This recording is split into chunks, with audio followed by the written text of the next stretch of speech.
guys, and welcome to another episode of Woke by Accident Podcast. It is a weekly chat about socially conscious topics impacting the culture. On this episode, we are joined by Sambaza, host and creator of the Sambaza Podcast. Hey guys. All right. Welcome in. Jen Dub here. Jen, host, the creator of Woke by Accident Podcast. We are honored to have our co-host, Sambaza, host and creator of the Sambaza Podcast. Originating from the Republic of Kenya, he has established himself as a distinguished figure in the podcasting community. His work has been recognized with 3 nominations for Best African Diasporan Podcast and by the APVA, along with a nomination for Best Blog by the Texas Creator Awards.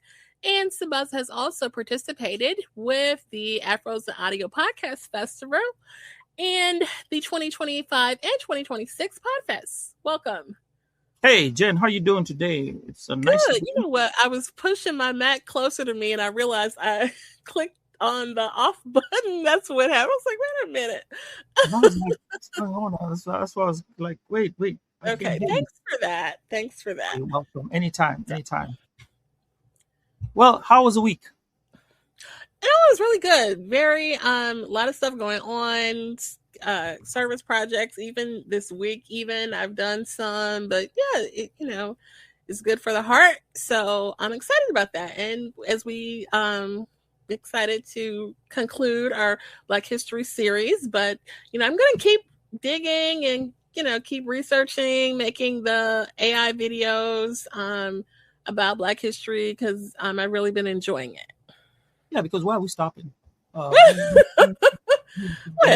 there's other topics to cover. I just shared with Yeah. Not about the topics. What I was looking at in terms of we can share it by ourselves. Just let each other know what's going on in this world, because I think we're just scratching the surface. Oh, for sure. Definitely. I did a Black History Month event this past week. This past weekend, actually, for the high school, not for the high school, but for the Phony ISD. They did something, and I did a 10-minute clip where we did, ask questions like a podcast. It was really, really great, and so yeah, it was one of a great event. Loved it. I'll throw things in the socials. Then I have another one this coming Friday. Nice. Yeah, this will be something else. Yes. Shout outs to everyone who's joining in today.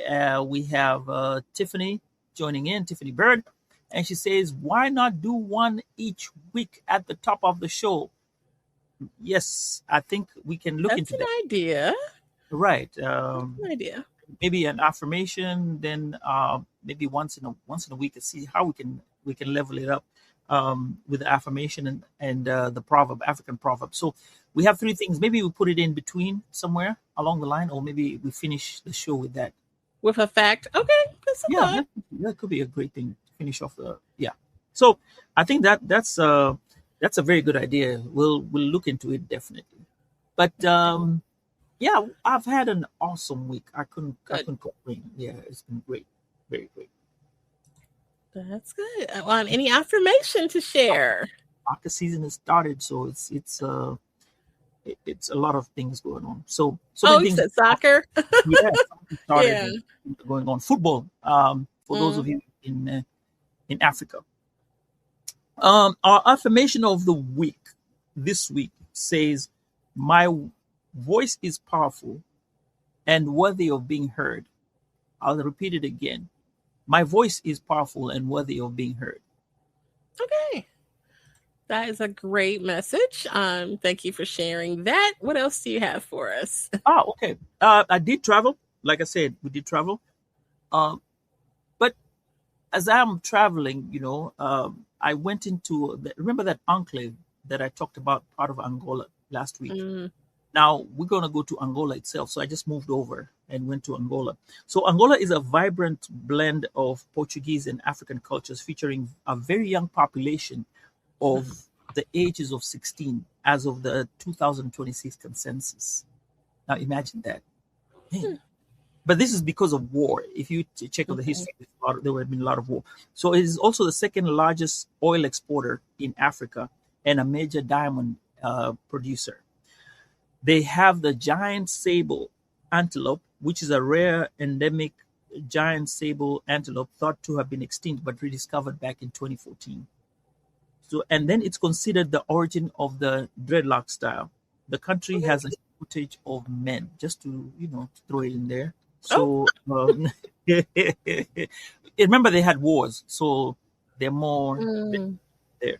So the African proverb of the week that stems from Angola says, "A single bracelet does not jingle." You know your bracelet, a single bracelet.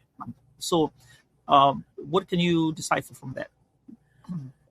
Right. And so in order to make an impact or a sound or a jingle, you need, or you're more impactful with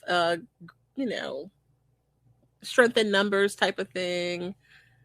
Yeah, that's what I'm thinking. Yeah, that's true.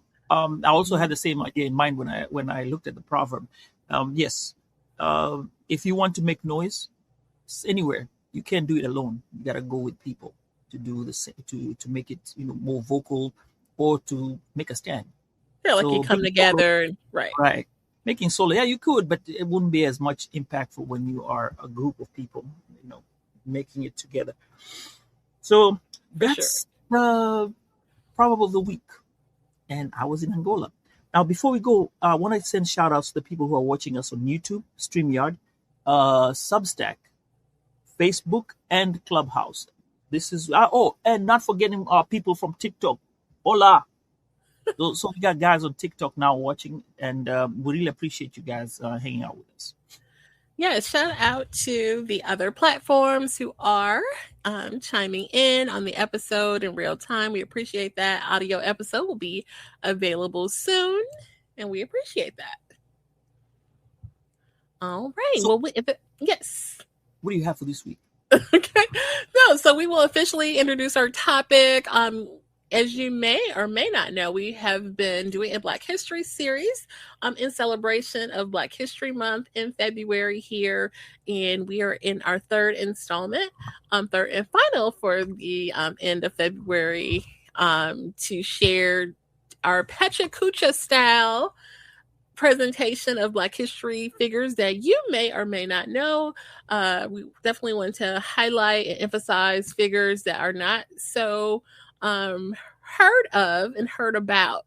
So today we have two great groundbreaking figures who use creativity to redefine freedom with my pick, Lorraine Hansberry, and whose words challenge the system and has inspired generations.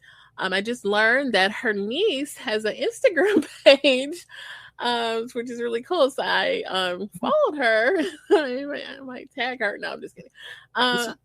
This is a lot of things happening when you're doing these these researches. You find out a lot of stuff.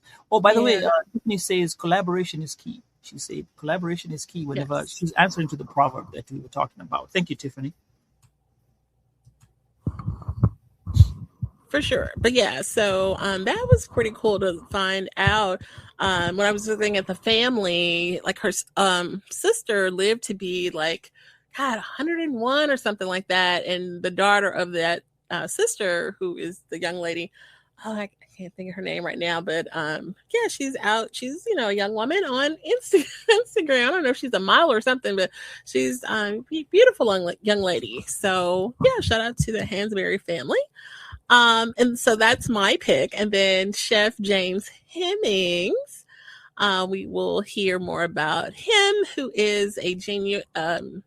Whose genius transformed American cuisine. So really great story on that. I know I was really excited about hearing that pick. And when I heard that name, I was like, oh, wait a minute.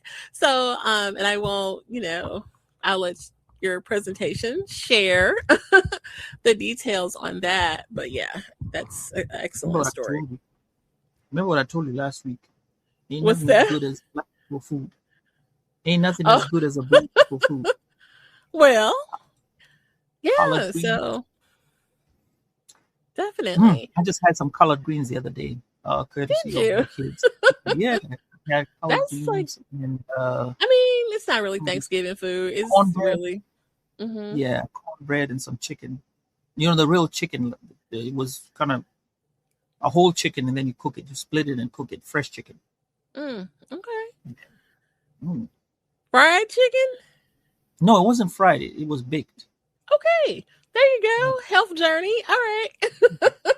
telling you. So yeah. That sounds great. Okay, so I'm excited.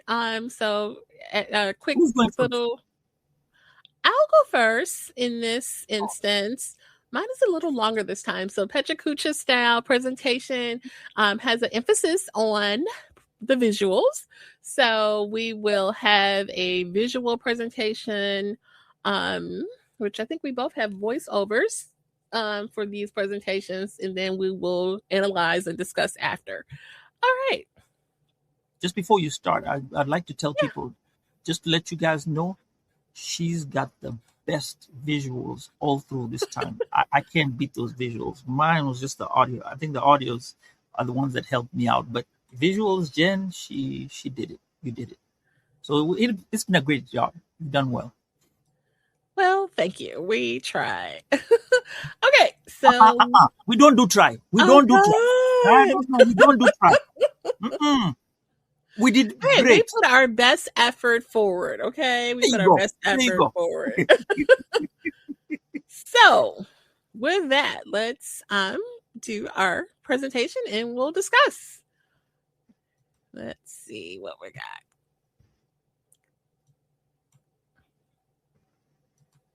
Lorraine Hansberry was a young girl in Chicago born May 19th, 1930, to a family that refused to stay in the place society carved out for them.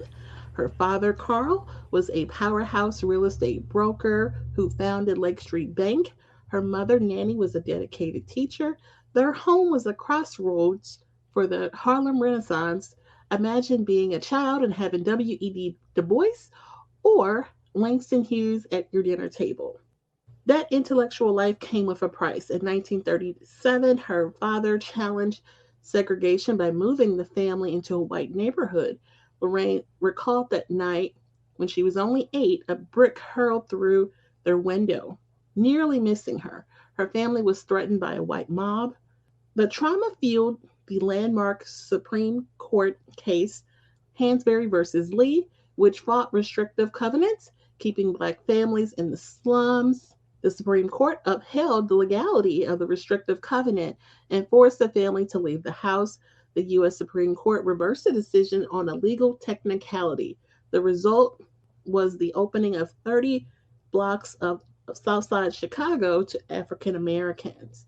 Lorraine eventually left the University of Wisconsin for New York, where her activism met her personal life. In 1952, while protesting on a picket line at the NYU, she met Robert Nemiroff, a white Jewish writer and fellow activist. They married in 1953. Although they would separate, their marriage was a profound creative partnership. Robert's success as a songwriter provided financial stability that allowed Lorraine to focus entirely on her writing. He remained her closest confidant and the eventual executor of her legacy. With that support, she wrote A Raisin in the Sun. A Raisin in the Sun was the first play written by African American woman to be produced on Broadway.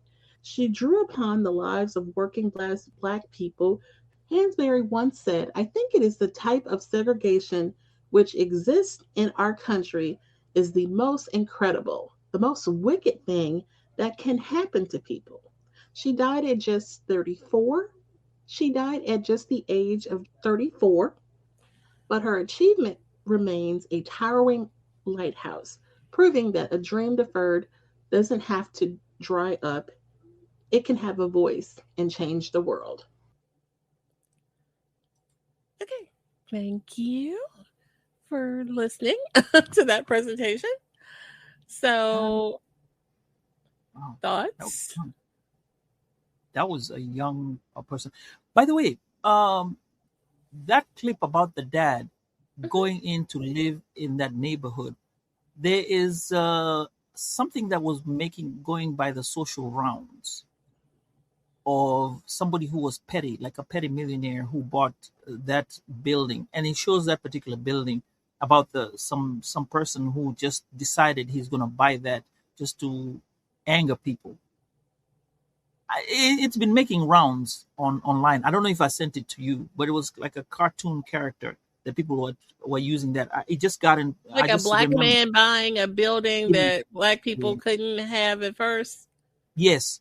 Okay, you were talking about Mike Epps, because Mike Epps, he purchased a lot of property in his hometown, and he even said like the ones that his mom got kicked out of, you know, he went back and purchased a lot of that, and you know, made them rentals and stuff like that. But I don't want you to get off the point of Lorraine Hansberry because no, it wasn't bad. It was just part of like a history. I thought it was related, you know, like the way we relate something that is seen somewhere, but it just ties to that, something like that. I was just trying to put it in, but going back to her, I mean, wow, I did not know that she was the one who wrote "Raisin in the Sun" first of all, and dying when she was young. That was too young for now. Somebody. Do you remember? So you're familiar with "Raisin in the Sun"? Have you've seen the film version with Sidney Poitier? Because there's a lot of different versions of the production. Okay, so it's probably hard to get. I'm sure it's not even on streaming because it's literally from the 1960s. Because there's a version that has Ossie Davis playing the son. Sidney Poitier. That version has to be like from the early 60s or late 50s maybe, and that one's really good. When I was a little kid, my sister, it's a big age difference, but she had to read it in college, and she loved Lorraine Hansberry, and so it was always like Lorraine Hansberry, and so we watched that Sidney, and she was a big Sidney Poitier fan too, so I seen every Sidney Poitier movie there ever was. And his version is really good, but I don't know if you remember this. This had to be like in the maybe late mid 90s, or maybe Miss Tiffany maybe remember. They did a remake on TV movie, and they had Felicia Rashad playing the mother. They had Puff Daddy playing the character Walter. Yeah, that was a good version. I can't remember who else was in it, but it was a remake. It was the remake, like in the 90s. It was nice. It was a great remake. Yeah. But no, I wanted to. So you mentioned her father. So basically, like, if you're familiar with the story, that basically happened to her. Her family moved in an all-white neighborhood, and didn't get the welcome wagon. They actually, had a white mob, forcing them out, and they didn't put all that in her play version. But it's, it's interesting to know that actually happened to her, that, going through that, being in a neighborhood where it's like you work so hard to have something nice for your family. And then when you get there, you're treated like you don't even belong. You know what I mean? So it's a really good story. Even just reading the book version of the play is really deep. So Raisin in the Sun was about her experience. A Raisin in the Sun. Yeah, it had to be. It had, yes. Yeah. Okay. So what's a... Well, for those who may want to catch the storyline, what was it about? It kind of right. So, I mean, and then what's really even more poetic, or even as poetic as the story, the title is a line from a Langston Hughes poem, A Dream Deferred, and which is, really what's kind of happening in the story. A Black family, comes into a size of money. I want to say it's like what was left over from the father of the family passing away. So they have this nice amount of money that to move out of, their little apartment and into a nice home that they thought would be a good fit for their, multi-generational family. And so they make plans to move into this neighborhood, and the word has gotten out that they're planning to move in this neighborhood, and they get some visitors of some people who, want to unwelcome them,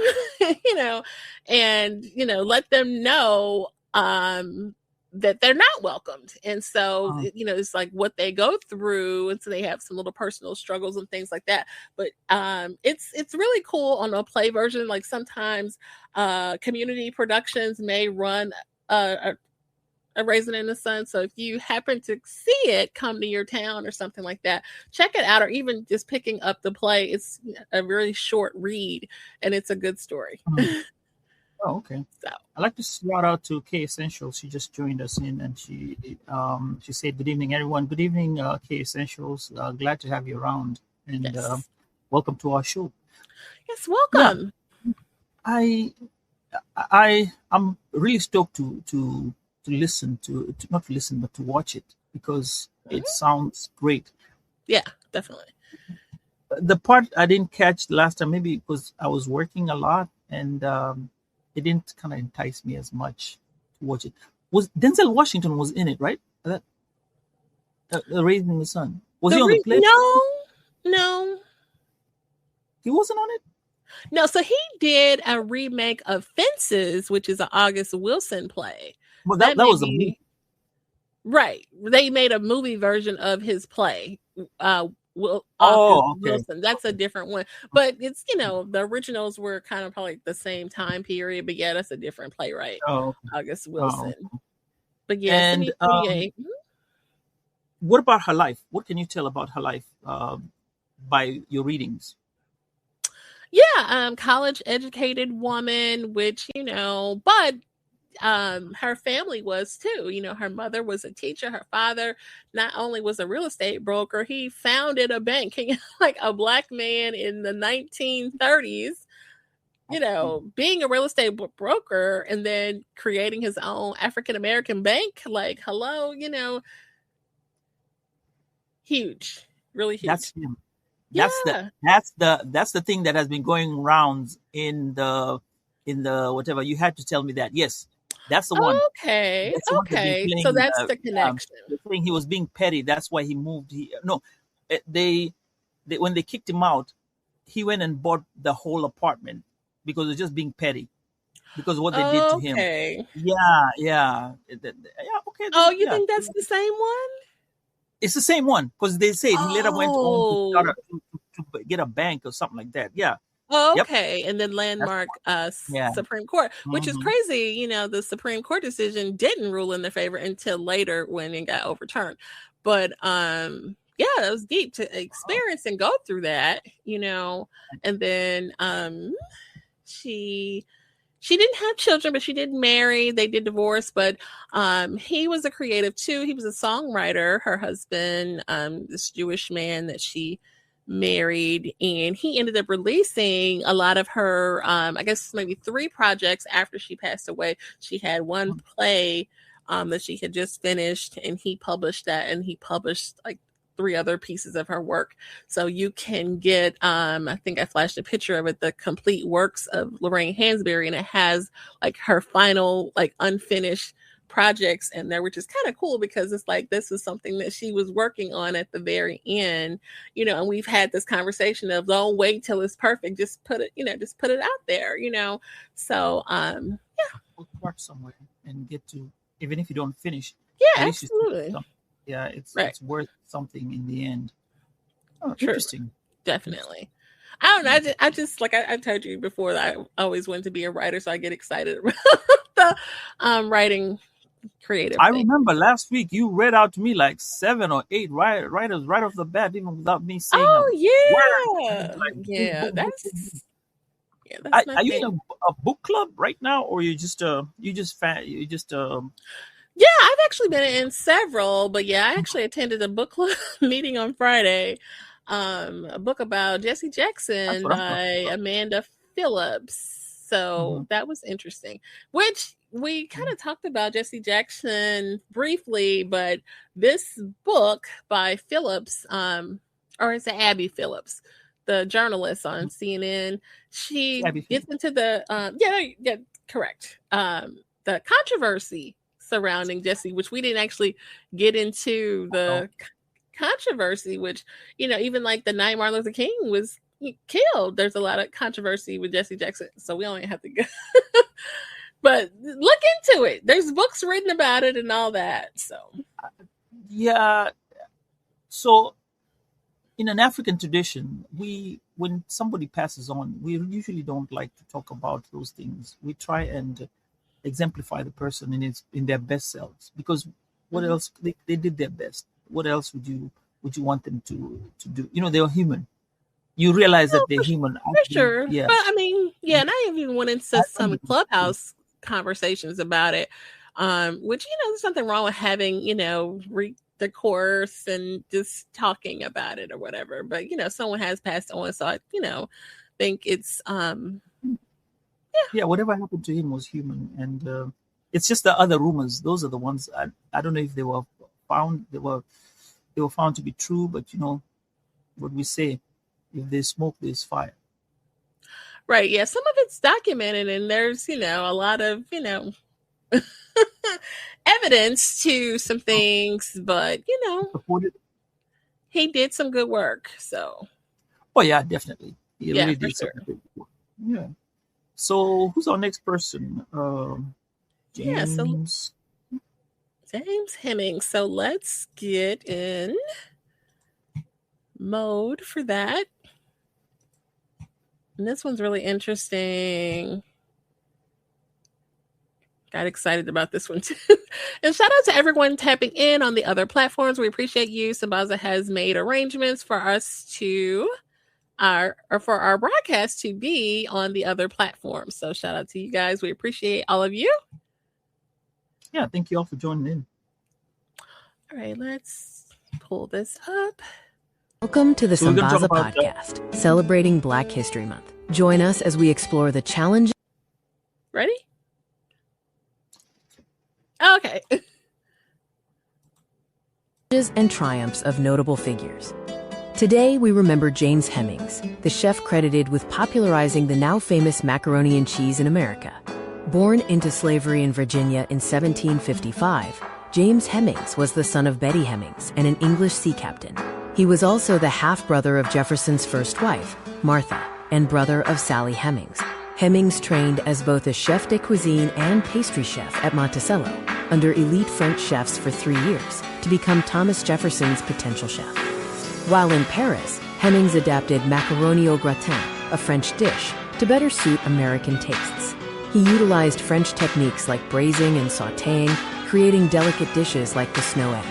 James Hemings became one of the first French-trained chefs from the United States, and the first Black French-trained chef. He even cooked for a pivotal dinner in 1790. As part of his agreement for freedom, James trained his younger brother, Peter Hemings, to take over his position at Monticello.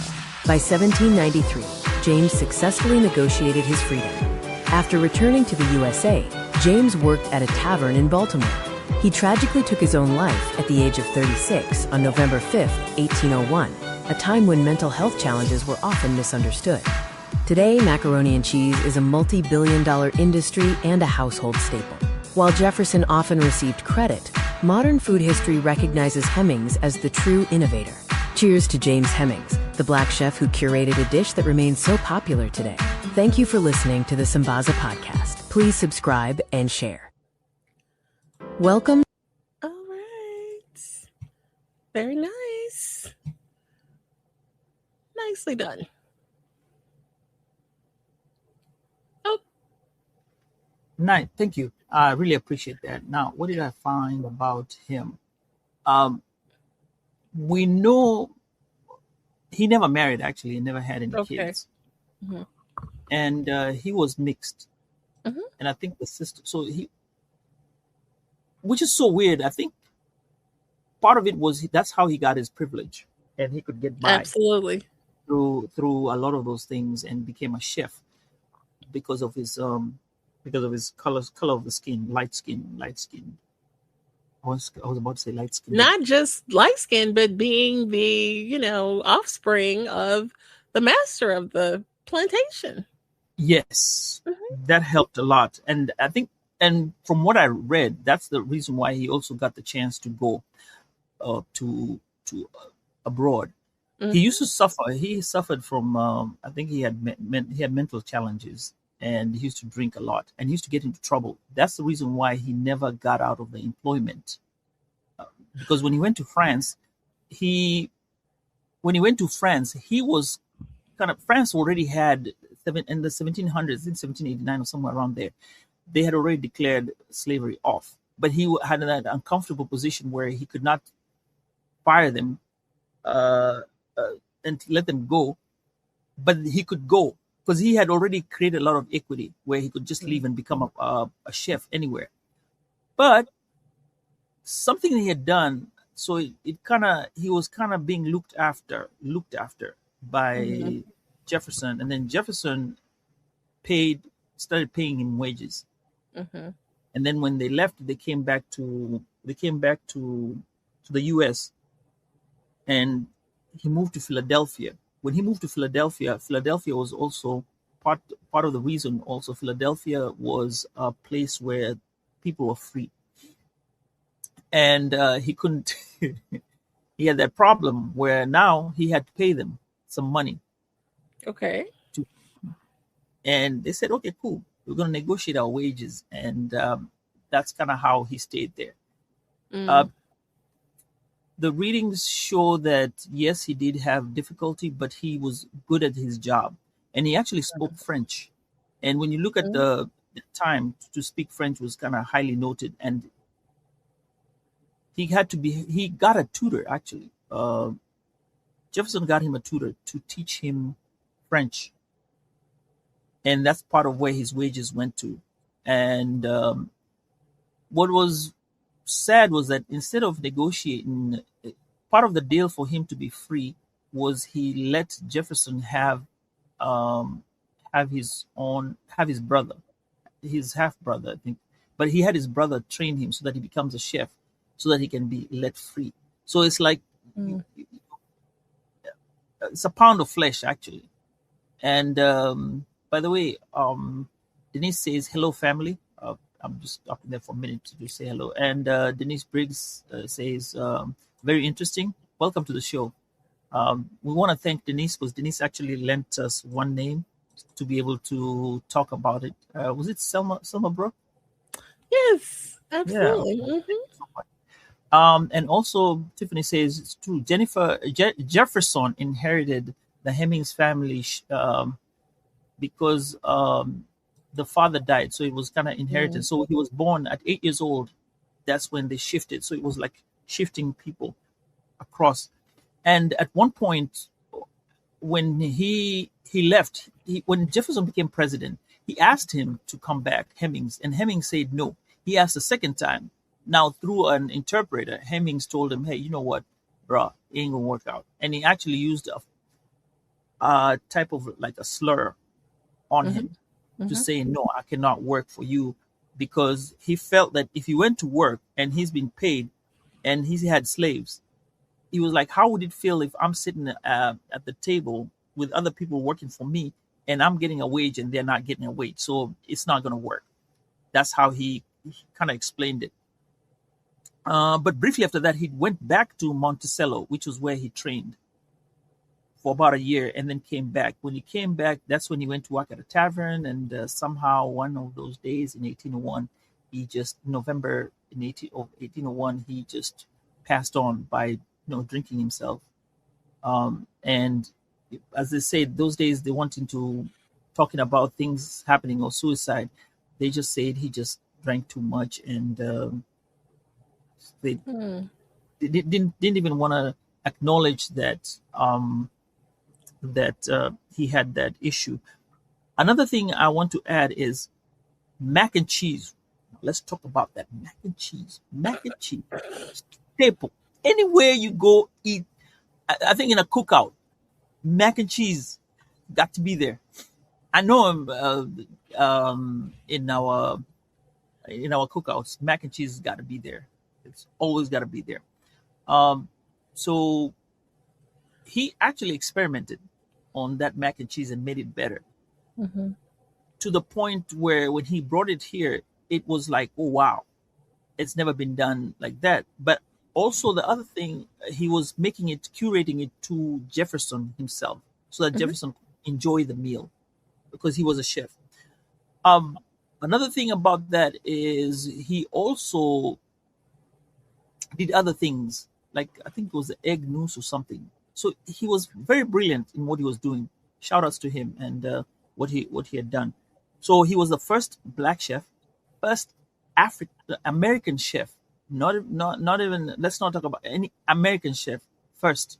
So those are his distinctions by the time he was there. Also, Tiffany says Jefferson's wife was half sister to Henry's siblings. Ooh. But in addition to that, from my understanding, Jefferson had a family. I think I read that it's referred to as a shadow family with Sally Hemings, who is James Hemings' sister. So that's okay, gotcha. So that's a different, interesting dynamic too. And then the fact that when you said he wouldn't come back, like no, it's not right. I'm not coming back. You know what I mean? So I think that was, having integrity, because, some people back then would have just, okay, I want to get my money. I don't care who in there, and I don't care if they see me or, whatever. Like the character in Django, it was people really rolling like that back then. You know what I mean? So that kind of speaks to his integrity, and then maybe knowing that, he got my sister up here like this, you know what I mean? Like, I ain't going, so yeah, it's interesting. Yeah. And he retired with $1,000 equivalent of the currency right now, $36. That's what he retired with when he came back to Baltimore, which actually may have been one of those things. Maybe he thought he was going to get a pension or something to make him get better, and ending up in a tavern for that was too much talent right there, and maybe they didn't recognize it. One thing I want to add, which is interesting, is one of the sisters, the one who put the mac and cheese formula in the book. Okay. So they started crediting her instead of him, but later on, that's when they started saying, okay, it was he who actually came up with the idea. The reason why they do that is because guess what? He was writing on the list the ideas of the recipes in the kitchen. He wrote down the recipes and the idea. And actually, there was a mac and cheese maker. Something was making the mac and cheese, the cheese, a machine. He has it illustrated like somewhere. Like the noodle, right? Right. Yeah. So he had a machine created that he could make that, and he had illustrated it. That's how they started giving him credit, and not Jefferson. Mm-hmm. And then I think with the sister putting it in a book, that's kind of where it starts making sense. And actually, of all the sisters, all of them got married to Caucasian men, whereas one of them decided, no, I'm not, and I'm still staying in the black neighborhood and living as a black person, though they were considered 78th white by the fact. I gotta get a shout out. There's a guy who said, "Bro, good to see you, still doing your thing. We went to school back, class of XX." What's XX? Together, boss. Thank you so much. My school. Okay. So yeah, I just had to mention before it disappears here on my screen. Yeah, and it is really interesting how they ended up. The family just dispersed, but shout outs to him, because without him, Jen, you'll be having that mac and cheese. My kids love mac and cheese. It's so much more than mac and cheese, but okay. No, but I mean, like, even like the creme brulee and that whole using the flame and that yeah, that's like technique with that. But imagine that $2.95 billion industry is what mac and cheese is bringing right now, and courtesy to him, because it was him who. So here's how it comes about. He brings it here, starts making it. People start adopting it, and actually, he made a dinner. There was a dinner that he made, which he's credited for as a chef. Great dinner where I think James Madison, Jefferson, and George Washington sit down and have a meal together. and they hash out their differences, and that's what moves the capital over from Philadelphia to DC. Mm-hmm. So that meal was one of the meals that he made, and they say that created it was like a camaraderie meal that made everyone become friends, sort of, because they were political enemies at that time. Okay. Till then. Yeah, so he did some great things. He was part of a process, which, as I say, it just made him get known more and more and more. Now, the Italians who came from, when they came in, are the ones who kind of made it faster, because Italians and pasta and everything, when they came in, they now pushed the mac and cheese version up and more. So that's when we started adapting it, and then, hey, when we take it, we make it even better. Okay, well, Do you make that was do you make mac and cheese? I know how to make it, but I for health reasons try to not get into the carbs of it all and the pasta of it all. But when summertime comes, no, I mean, more power to the mac and cheese, but I'm trying to lay low on mac and cheese right now. It has not served me well. So then, when you look at both of them, what similarities can we get out of the two? Yeah, I mean, like we were just talking about that integrity. I think both of them, being from educated, family, or in his case, he had privilege and he was able to use that to his benefit and get education and learn culinary arts and things like that to better himself. So, The other similarity is they both died when they were young. I mean, this was that's true. 36, so we never got to get the full experience. I wish he had gotten the chance to maybe put his skills to maybe owning a shop, or not a shop, a restaurant, and recreating those meals.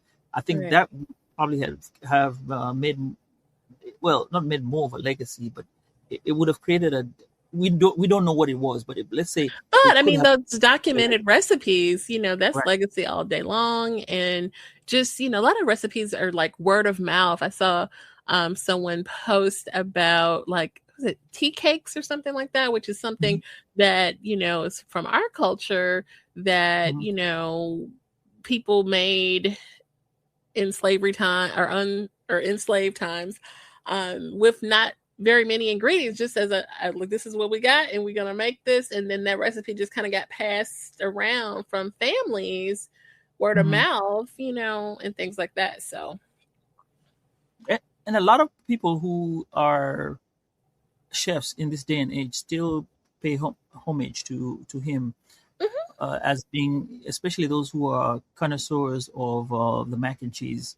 They do say that, this is him, and I've seen a lot of them being put out there as I was studying on it. Yeah, you see a lot of them talking about it. Images are shared all over, and this has been one of the greatest Black History Month that I've settled around to look at in depth, especially when you're looking at the people who are not known. Like I was saying, the ones we know, and I'm not going to repeat them because I think it's. Not repeating what are you again. Talking about? But the ones that we knew, remember, we kept on talking about some that we know, all the regular ones that we know, and we keep mentioning them over and over again. I think this time we have shown, or we're trying to make sure, or we're enhancing the fact that there's more to it than just what we see. And we only dealt with 8. I wish we could deal with more of them. But we can do what we can. I think we can do more. Yeah, for sure. I mean, there's something wrong with the ones that you may be more familiar with, but because I mean, there's someone out there that doesn't, maybe hearing, I probably could tell you some things you don't know about Martin Luther King, and that's the one, we learned in school. But there was some, so much. But yeah. Can I tell you something funny? So this week. No, it's not. It's not really funny, but it's interesting. So this weekend at the Black History Month that we were doing, there was a Caucasian boy, and he wanted extra credit. And in order to get the extra credit, he got voluntold to say a poem.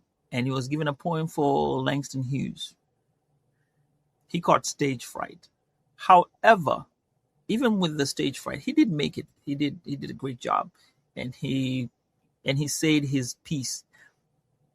I think he didn't expect to see a lot of people show up, because there were a lot of people. I mean, I could count almost over 200. We thought it was maybe going to be 50 at most, or 100. I think it was more than 300. I could go up to 300 or 500 carefully between that. I think max, if I say a lot, but 400. And it was a great crowd, because the community is actually supporting each other. But the boy had stage fright, which was kind of interesting. But he did manage to say his poem, and it was a nice event. Oh, good. That's good. Get the kids involved. Yeah. We have to get them involved, and them learning about these things. What I don't know how we can repurpose our audios, our slides, but I'm still thinking about how I can repurpose them and use them for later use, because they're a gem. We did some studies, and I think they can be shared somewhere. Oh, absolutely. I'll put mine online. Yeah. And write pieces about them. Yeah, I'm trying to get more active on that Substack. I know you've been posting there. With the Substack, it's funny. I've only been doing these lives. I haven't started. Oh, we should try going live on there together to see if you can bring me in, because I know you tried to bring somebody in, and it didn't. Yeah, we can try it. See how it works. Yeah, just to test it out. Yeah. And we haven't done the TikTok. TikTok kind of made me mad, but we can do another TikTok one of these days too. Jen and TikTok. TikTok loves you. No, it doesn't. And letting people now. We're gonna go back to the chats and ask what everyone thought here of the Black History Month that we've shared. Denise says chickpea pasta is a good alternative for you in case pasta. Okay. On a health journey. Yeah, that's great. Yeah. Yeah, we do whole wheat pasta a lot. So yeah, chickpea. I've seen that. But yeah, I usually do the wheat. But yeah. All right, we're going to go back to the people who are online. Please, can you share what you liked about Black History Month and what it may have meant to you? Anybody who's on TikTok, Clubhouse, or anywhere that is online, please tell us as we wind down the show, because this has been a great month. It has. I know I keep a dime on my desk at work, and I think of Selma Burke when I look at the dime, and I'm just like, I'm going to keep this dime right here. And it does make me think about. I think going back with the brown condor, when I look at it and look at the Ethiopian connection, that still amazes me. How he got himself, the opportunity, and then took the opportunity, and he's where he is, and he died, where he felt home was. Home is where your heart is. I guess his heart was in Ethiopia. Right. Yeah, that's a good story. That was a good one. So, with that, Jen, I think we are going to conclude this year's Black History Month. I did enjoy it. Like I said, always a pleasure to go into history and look at things from where it started and where we are right now. For sure, I agree, and I appreciate you being a willing participant in our Pejakucha battle competition. Interesting way to put it. You already had won after you gave over the it wasn't really a battle, but AI kept calling it a battle, so I was like, okay, AI is calling it a battle. So one thing I'm going to do is learn more of doing that, doing the Sora. thing for the videos. And they have other ones too, but yeah, so it's fun. One thing at a I think one thing at a time. Substack. Once I hit Substack, well, then I think I'll go explore and that. You know what? I'm gonna try to make. I told you that some people have like a creative story that just keeps like interlocking. I'm gonna try that because I've made distinguished characters.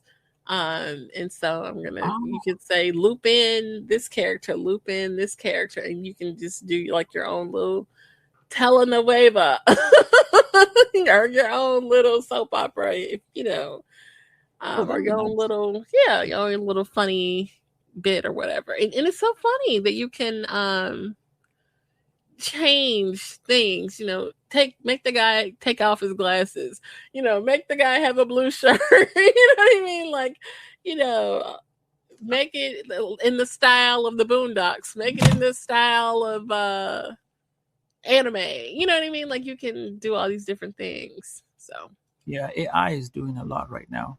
I know some people don't like it, but I just say, use it for good and not the bad. And like right now, we've used the AI tools to create these animations, and those animations actually create more lively pictures, more lively essence of whatever we're storytelling. Absolutely.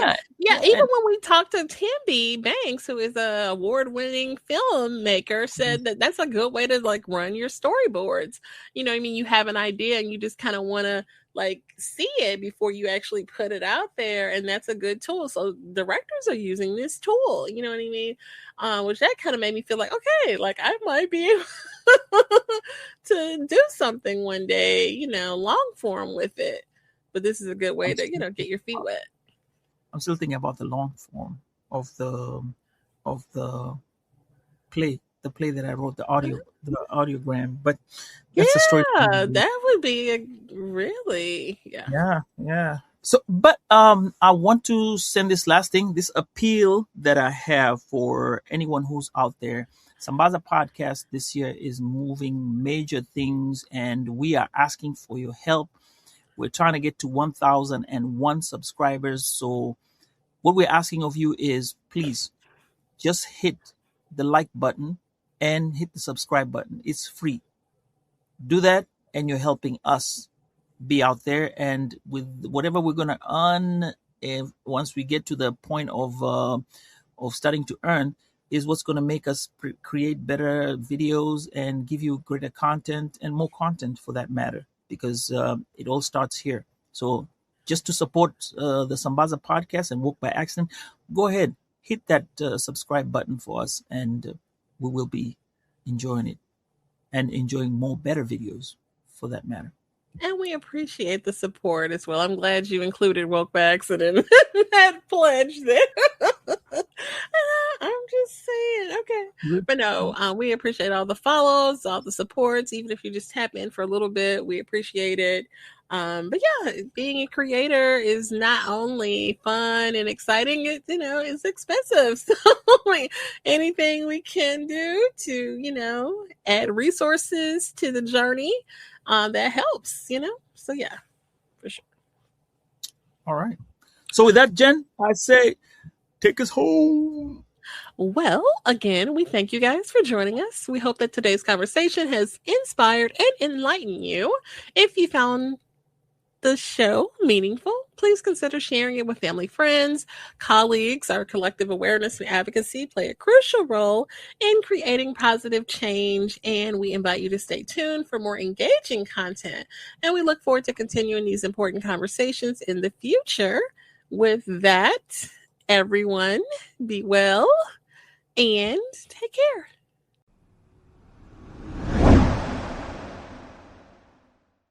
At this time, we're going to go ahead and conclude the episode.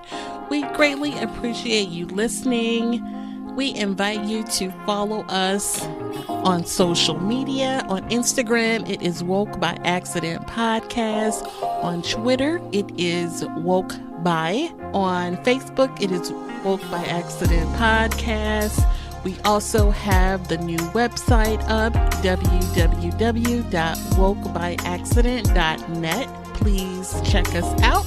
And also follow us on all of your favorite streaming platforms. And please leave a review and share feedback. You can also reach out by Gmail, wokebyaccident@gmail.com. And every time you listen, we appreciate it so much. Thank you for listening and take care.